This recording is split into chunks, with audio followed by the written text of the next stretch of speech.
And our second main topic today gets submitted to us by Grace. And Grace writes, "Hey, John and Rob.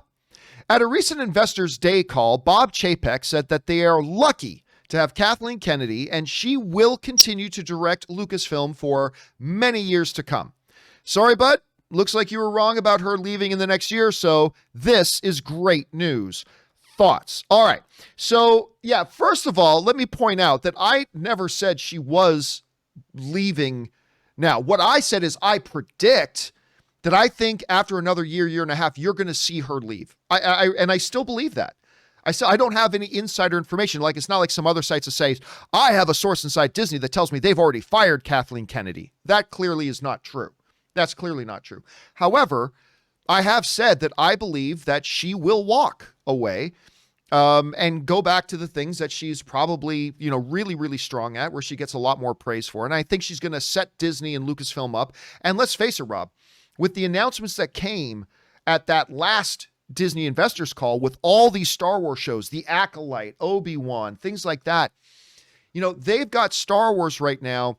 And coming off of the success of The Mandalorian season 2, they have got Star Wars pretty well positioned right now, at least better positioned they've been the last couple of years. I've been well documented about my criticisms of Kathleen Kennedy, what I believe she does well, but also what I believe she doesn't do well. And I still believe after another year and a half, she's going to go. Now, this is specifically what Bob Chapek said at this most recent investors call. This is what he said. "We've been absolutely thrilled that we can have the kind of talent like Kathleen Kennedy to direct Lucasfilm. We look forward to having Kathleen Kennedy running the Lucasfilm organization for many years to come."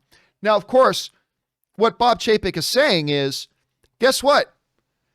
This lady who gave us Mandalorian and Mandalorian Season 2 and $4 billion films,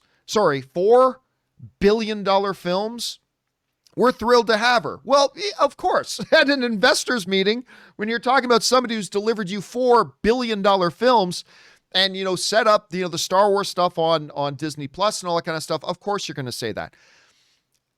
And I still believe that Bob Chapek is projecting strength. This is what Disney needs to do. This is what they should do.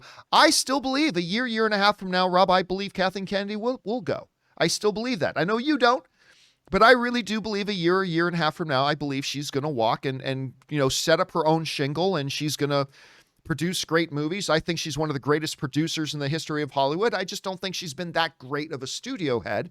All that being said. But for now, Bob Chapek is saying, listen, this lady's made us a lot of money.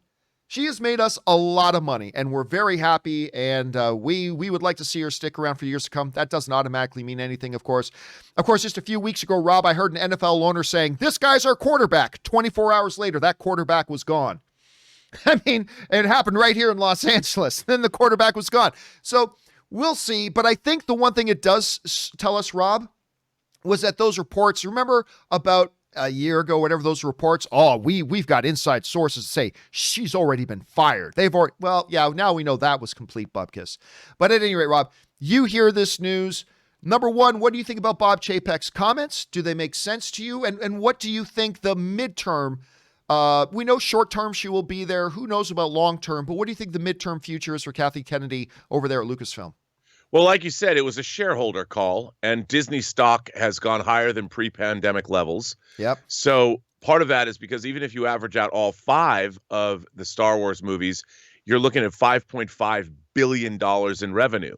That's over the 5 movies averaged out, if you average out their box office.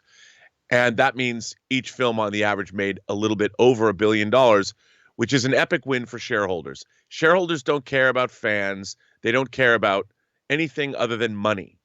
And from that perspective, Star Wars is doing well. And when you say that, Force Awakens grossed $2 billion and the other movies gross less, Force Awakens is an anomaly. Nobody should look at Force Awakens as any kind of a litmus test or expectation setting box office, because it was Star Wars coming back. It was a cultural event, and it was driven by that. Clearly, it didn't have the staying power. No matter how good the movies were, they were never going to equal that kind of box office. And in terms of toy revenue, things are changing. Kids are not playing with action figures anymore. When you can get on video game consoles that are incredibly sophisticated, you can take your characters on adventures. You don't have to imagine them anymore. So we live in a different landscape. And I think right now in The Mandalorian, the amount of subscriptions that have been driven to Disney Plus, dude, even in the last month and a half since WandaVision started, or last 2 months, Disney Plus went up over 5 million subscriptions. So these shows, of which now there's going to be how many Star Wars shows?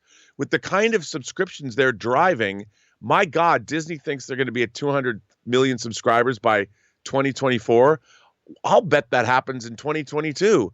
And a lot of that will be given as credit to Kathleen Kennedy for greenlighting these shows. So like you said about winners, your great quote, winning cures everything. Winning cures everything. Well, I think from that perspective, in the near term, it's doing well. But listen, with all the, if there really is a civil war in Star Wars, who needs to put up with that? You know, as much money as you might be making, she can leave Disney and make probably as much money with a sweet severance package, a producing deal. And obviously, as you pointed out, she's one of the greatest producers who's ever lived in Hollywood. If you look at her credits, it's amazing what she's produced. And she didn't just get people coffee on those productions. She produced them. She's got 41 years or 39 years producing everything that you watched in your childhood. So I think she's got a bright future regardless. Will she stay at Lucasfilm?